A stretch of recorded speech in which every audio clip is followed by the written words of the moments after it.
بسم اللہ الرحمن الرحیم۔ السلام علیکم، میں ہوں عاقف علی اور آپ دیکھ رہے ہیں میرا یوٹیوب چینل۔ پاکستان میں جو عام انتخابات ہوئے ہیں اور اس کے بعد جو اقتدار ہے وہ جمہوری طریقہ کار کے مطابق صوبوں میں پنجاب اور سندھ میں حکومت سازی کا عمل مکمل ہو چکا ہے، اور پنجاب میں وزیر اعلیٰ کا فیصلہ بھی ہو چکا ہے، انتخاب بھی ہو چکا ہے، اور اسی طرح صوبہ سندھ میں سید مراد علی شاہ مسلسل تیسری بار وزیر اعلیٰ منتخب ہو گئے ہیں۔ خیبر پختونخوا اور بلوچستان کی صوبائی اسمبلیوں کے جو اجلاس ہیں وہ آئندہ چند دنوں میں متوقع ہیں، جبکہ قومی اسمبلی میں بھی اتحادی حکومت بن گئی ہے۔ بلا شبہ آنے والے دنوں میں ملکی آئین میں درج طریقہ کار کے مطابق صوبوں کو ان کا حق ملنا چاہیے، اور کسی بھی طرح کی وفاقی اور صوبائی حکومتوں کے درمیان محاذ رائی کا ماحول بالکل پیدا نہیں ہونا چاہیے۔ الیکشن کے نتائج پر ٹھیک ہے اعتراض ہے تو سڑکوں پر احتجاج کرنا ٹھیک ہے، حق ہے، کرنا چاہیے، لیکن اگر اس کے بجائے قانونی طریقہ کار اختیار کیا جائے تو وہ زیادہ کارآمد ثابت ہو سکتا ہے۔ الیکشن کمیشن، الیکشن ٹریبونل اور ہائی کورٹس اور سپریم کورٹس سے رجوع کر کے انتخابات کے نتائج پر اعتراض کا معاملہ جو ہے وہ حل کر لینا چاہیے، کیونکہ ملک جو ہے اب وہ کسی بھی قسم کی سڑکوں کی سیاست کا متحمل نہیں ہو سکتا، کیونکہ پہلے ہی ہمارے ملک میں بدترین معاشی حالات، مہنگائی، بے روزگاری اور ان جیسی چیزوں کا شکار ہے، اور ملک کے یہ تمام سنگین مسائل سیاستدانوں نے ہی حل کرنے ہیں۔ سیاستدانوں کو آپس میں مل بیٹھ کر اختلافات کا حل نکالنا ہوگا تاکہ حکومت کو ملک کو مضبوط جمہوری نظام اور حکومت میسر آ سکے، اور موجودہ تمام مسائل کے ذمہ دار بھی یہ سیاستدان ہی ہیں، اور ان مسائل سے ملک کو نکالنے کے لیے سیاستدانوں کو پورا موقع میسر ہے۔ یہاں حالات تو یہ ہیں کہ بچہ بچہ ٹیکس ادا کرتا ہے جو کہ آخری سانسوں تک چلتا رہتا ہے، مگر اس کے باوجود قرضے کے لیے کشکول ہر وقت تیار رہتے ہیں۔ کوئی ان غریب عوام کو یہ بتائے کہ آخر یہ قرضے خرچ کہاں ہوتے ہیں۔ ہم پہ جو یہ دہشت گردی، غربت، قلت، خوراک کی قلت، بیماریوں کی جھلکار، مہنگائی، بے روزگاری، کرپشن اور افراط زر کی وجہ سے روز بروز پریشانیاں بڑھتی چلی جا رہی ہیں۔ ایک حالیہ معاشی رپورٹ کے مطالعے سے یہ پتہ چلتا ہے کہ نئی حکومت کو جس پہلے بڑے بحران کا سامنا کرنا پڑ سکتا ہے وہ اندرونی اور بیرونی قرضوں کا بوجھ ہے۔ قومی واجبات کا پہاڑ ایک ایسا بحران ہے جس کے حجم میں ہر سال اضافہ ہو رہا ہے۔ رپورٹ کے مندرجات کے مطابق ملک کے مجموعی قرضے اور واجبات بشمول داخلی اور بیرونی قرضوں کا مجموعی حجم 77.66 کھرب روپے یعنی 271.2 ارب ڈالر ہے۔ پاکستان کا بیرونی قرض بنیادی طور پر قرض دہندگان سے لیا جاتا ہے۔ پاکستان کا فی قرضہ سال 2011 میں $823 فی کس سے بڑھ کر 2023 میں $1122 فی کس ہوا، جو 12 سال میں مجموعی طور پر 36% اضافہ ہے۔ ملک کا قرض اس کی آمدنی کے مقابلے میں تیز رفتاری سے بڑھ رہا ہے، جس سے مالی خسارے میں اضافہ ہو رہا ہے، اور اس صورتحال سے فوری طور پر نمٹنے کے لیے مزید قرض لینے کی ضرورت ہے۔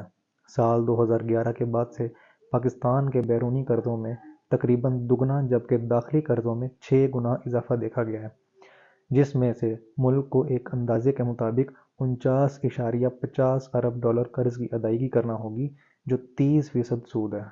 یہ سنگین معاشی صورتحال حکومت کو بین الاقوامی مالیاتی اداروں اور دیگر قرض دہندگان سے رجوع کرنے پر مجبور کرے گی، جو کسی بھی مالی امداد یا قرض کی پیشکش کے لیے سخت شرائط مقرر کریں گے، جس کا مطلب ہے کہ حکومت کو قیمتوں میں اضافے کے علاوہ مزید سبسڈی واپس لینا ہوگی جو اب بھی معاشرے کے کچھ طبقوں کو دی جا رہی ہے۔ حکومت کی جانب سے زرعی ٹیکس لگانے کے بجائے موجودہ ٹیکس دہندگان کا بوجھ بڑھانے کا بھی امکان ہے۔ اس طرح کے اقدامات تنخواہ دار طبقے کی مشکلات میں اضافہ کریں گے، جو پہلے ہی بڑھتی ہوئی مہنگائی اور ٹیکسوں کے بارے میں شکایت کر رہے ہیں۔ نئی حکومت کو مزید غیر مقبول اقدامات کرنے پر مجبور کیا جا سکتا ہے۔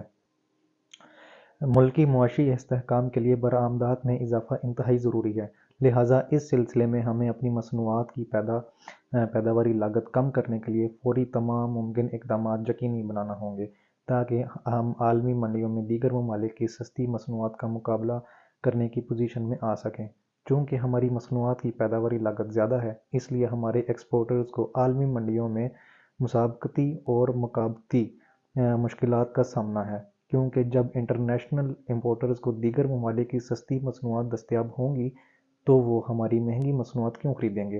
اور جب ہماری مصنوعات کی پیداواری لاگت زیادہ ہے تو ہم اپنی اشیاء سستی کیسے بیچ سکتے ہیں؟ اس سلسلے میں اسٹیک ہولڈرز کی مشاورت سے فوری ایسے اقدامات کرنا ہوں گے جن سے جہاں ہماری ایکسپورٹ مصنوعات کی پیداواری لاگت کم ہو وہیں فوری برآمدات بڑھانا بھی یقینی ہو سکے۔ حالیہ انتخابات کے دوران ملک کی سبھی چھوٹی بڑی سیاسی جماعتوں نے معاشی بحالی کی ضرورت کو محسوس کیا اور امید ہے کہ ماضی کے برعکس اس مرتبہ قومی مالی معاملات کی اصلاح کے لیے خاطر خواہ اصلاحات کی جائیں گی۔ فی الوقت پاکستان کو غیر ملکی زر مبادلہ کے ذخائر میں کمی اور آئندہ $1 ارب کے بانڈز کی ادائیگی سمیت بڑے مالی چیلنجز کا سامنا ہے۔ آئی ایم ایف کے ساتھ فنڈنگ پروگرام اپریل 2024 میں ختم ہونے والا ہے۔ آئی ایم ایف کے ساتھ مذاکرات میں ممکنہ تاریخ کا خطرہ اپنی جگہ موجود ہے۔ سوال یہ ہے کہ کیا آنے والی حکومت ملک کو انتہائی ضروری معاشی استحکام فراہم کر پائے گی؟ پاکستان کو درپیش بڑے چیلنجوں میں اور ان کے ممکنہ حل کا جائزہ لینے سے معلوم ہوتا ہے کہ غربت سادہ نہیں بلکہ ایک پیچیدہ صورت اختیار کر چکی ہے جس کی وجوہات میں معاشی عوامل سر فہرست ہیں۔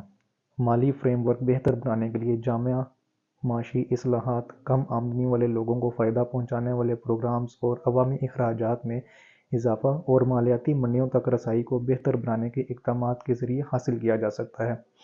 اس میں نان فائلرز اور کم ٹیکس والے شعبوں سے زیادہ آمدنی حاصل کرنا اور پبلک فنانشل مینجمنٹ کو بہتر بنانا بھی شامل ہے۔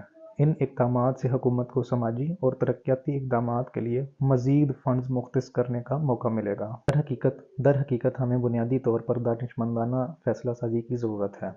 معیشت کی بہتری سیاسی استحکام کے بغیر ممکن نہیں۔ امکان ہے کہ پیپلز پارٹی غیر مقبول معاشی فیصلوں سے خود کو دور رکھے گی جبکہ مسلم لیگ نون چاہے گی کہ پیپلز پارٹی بھی مزید مہنگائی کرنے کی ذمہ داری میں شریک ہو جس سے غربت کی لکیر سے نیچے زندگی گزارنے والے 6 کروڑ سے زائد افراد متاثر ہوں گے۔